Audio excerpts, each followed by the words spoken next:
अस्सलाम वालेकुम दोस्तों। पीटीआई पे पाबंदी और इमरान ख़ान पे आर्टिकल 6 के तहत मुकदमा दायर करने के ऐलानात अता तारड़ की तरफ से, और उसके बाद मुल्क भर में एक हंगामे की सी सूरत हाल पैदा हो गई है। चाहे सहाफ़ी हैं, वकला हैं, ह्यूमन राइट्स डिफेंडर्स हैं, सब इसके ख़िलाफ़ फट पड़े हैं। और उसकी बुनियादी वजह यह है कि लगता है कि मौजूदा हुक्मरानों ने, चाहे वो सिविल हैं, मिलिट्री हैं, माजी से कुछ नहीं सीखा। यानी क्या सियासी जमात पे पाबंदी लगाने से उसको ख़त्म किया जा सकता है?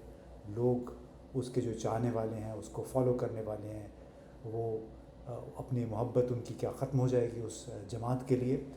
माजी में हमने मिसालें देखी। 1975 में नेशनल अवामी पार्टी, जो कि उस वक्त बलूचिस्तान और खैबर पख्तूनख्वा में हुक्मरान थी, उस पर पाबंदी लगा दी गई जुल्फ़िकार अली भुट्टो के ज़माने में। लेकिन आपने देखा उसके बाद हुआ क्या। ये चंद साल के बाद हैदराबाद है कंस्पिरेसी केस के नतीजे में वली ख़ान, अजमल खटक, बहुत सारे दूसरे रहनुमाओं को सज़ाएँ भी हो गई थीं।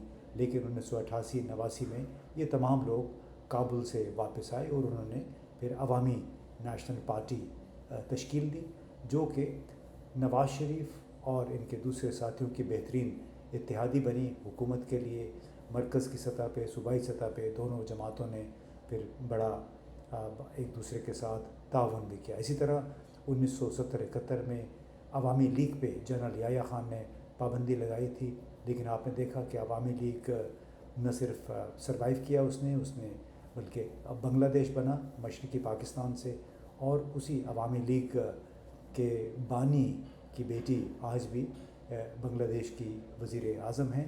इसी तरह पीपल्स पार्टी के साथ जनरल ज़ियाउल हक़ ने जो कुछ किया, हर किस्म के फ़ैशिस्ट हथकंडे इस्तेमाल किए, लेकिन उसके बावजूद ये पार्टी बिल्कुल बची। तमाम तर उफ्ताद के बावजूद 1988 में बेनज़ीर भुट्टो साहिबा वज़ीर आज़म बनी, और 1993 में और बाद में फिर 2008 में भी इसी पार्टी ने हुकूमतें बनाई। और ये आज माशाल्लाह इस पार्टी के जो चेयरमैन हैं, सदर हैं, वो पाकिस्तान के सदर बने बैठे हैं। तमाम तर माजी के इल्ज़ामात के बावजूद, उन तमाम इल्ज़ामात के बावजूद जो इनके ऊपर इस्टेब्लिशमेंट ने लगाए थे, बिल्कुल ऐसे ही जाए जैसे इस्टेब्लिशमेंट नेशनल अकाउंटेबिलिटी ब्यूरो ने नवाज़ शरीफ, शहबाज शरीफ पर ये इल्ज़ामात लगाए थे। और ख़ास तौर पे एक ऐसे वक्त में ये मूव, जबकि सुप्रीम कोर्ट ने 3 दिन पहले ही बिल्कुल एक 13 में से 11 जजों ने कबूल किया, तस्लीम किया कि पीटीआई एक सियासी जमात थी, है और रहेगी। और फिर हुकूमत की तरफ से 9 मई से जुड़े हुए वाक़यात को बहाना बना के उस पर अब ये शोशा छोड़ना कि इस पर पाबंदी लगा दी जाएगी।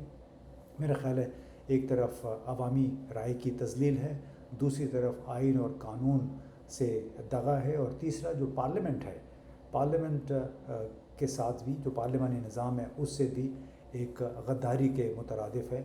इसलिए कि किसी जमात पे, सियासी मकबूल तरीन सियासी जमात पे पाबंदी लगाना कोई आसान काम नहीं है।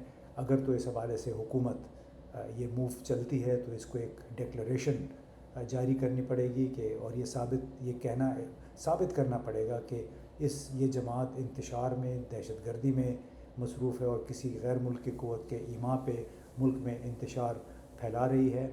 इसके 15 दिन के अंदर अंदर फिर हुकूमत को ये मामला सुप्रीम कोर्ट को भेजना होगा। लेकिन सुप्रीम कोर्ट जब ये मामला जाएगा तो क्या वही 11-12 जज जिन्होंने 12 जुलाई को पीटीआई को एक बाकायदा सियासी जमात करार दिया, वो इसी सियासी जमात पे पाबंदी लगाने के फ़ैसले की हिमायत करेंगे? ये एक बहुत बड़ा सवाल है। और लगता ये है जो कुछ हुकूमत ने किया कि आपने अवामी अदालत का एहतराम नहीं किया, यानी 8 फरवरी के इंतखाबात को बिल्कुल मैनिपुलेट करके फॉर्म 47 के ज़रिए हुकूमत बना ली। उसके बाद आईनी अदालत, यानी चाहे सुप्रीम कोर्ट है या इस्लामाबाद हाई कोर्ट और दूसरी हाई कोर्ट्स हैं, उनके लगातार फ़ैसले आ रहे हैं, उनका भी कोई एहतराम नहीं है। अभी तमाम हरबों में नाकामी के बाद जमहूरियत और कानून के رکھوالے جو خود کو کہتے ہیں، ان کا یہ ایک آخری حربہ ہے کہ اس جماعت پہ پابندی لگا دی جائے. تو ایسے لگتا ہے کہ اس موو کا بھی وہی ہوگا جو آپریشن عزم استحکام پاکستان کے ساتھ ہوا، کہ بہت شور شرابے کے ساتھ وزیر اعظم کی طرف سے اعلان ہوا کہ یہ آپریشن ہونے جا رہا ہے، لیکن بعد میں ان کو وضاحتیں دینی پڑی. اور لگتا ہے کہ اس فیصلے کا بھی حشر یہی ہونا ہے، کیونکہ خاص طور پہ حقوق انسانی commission, human rights commission of Pakistan نے بھی اس حوالے سے سخت رد عمل کا اظہار کیا. فرحت اللہ بابر صاحب نے، اسد رحیم جو بیرسٹر ہیں، انہوں نے سب نے مل جل کے ہی کہا کہ کسی بھی سیاسی جماعت پہ پابندی لگانا انتہائی مضحکہ خیز اور غیر آئینی اقدام ہے. پابندیاں لگانے سے تحریکیں ختم نہیں ہوتی، بلکہ آپ اس کو مینڈیٹ کے ذریعے، عوامی پرفارمنس کے ذریعے اس کو آؤٹ کرنے کی کوشش کریں تو شاید پھر بات بنتی ہے. لیکن یہ جو فیصلہ ہے، اس سے حکمرانوں نے ایک بار پھر اپنا مذاق اڑوایا ہے.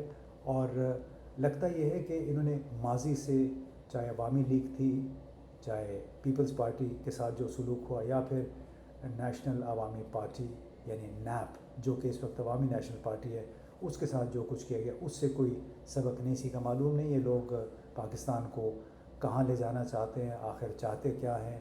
یعنی تمام تر شکست ہونے کے باوجود جو 8 فروری کے انتخابات میں ہوئی، اب اس قسم کے اوچھے ہتھ کنڈوں پہ اتر آئے ہیں. کیا اس سے پاکستان میں جمہوریت پھلے پھولے گی؟ کیا یہاں پہ سرمایہ کاری آئے گی؟ کیا اس سے پاکستان کی نیک نامی میں اضافہ ہوگا؟ یہ بہت بڑا سوال ہے جس کا جواب غالباً ان چھوٹی سوچ کے لوگوں کے پاس نہیں ہے.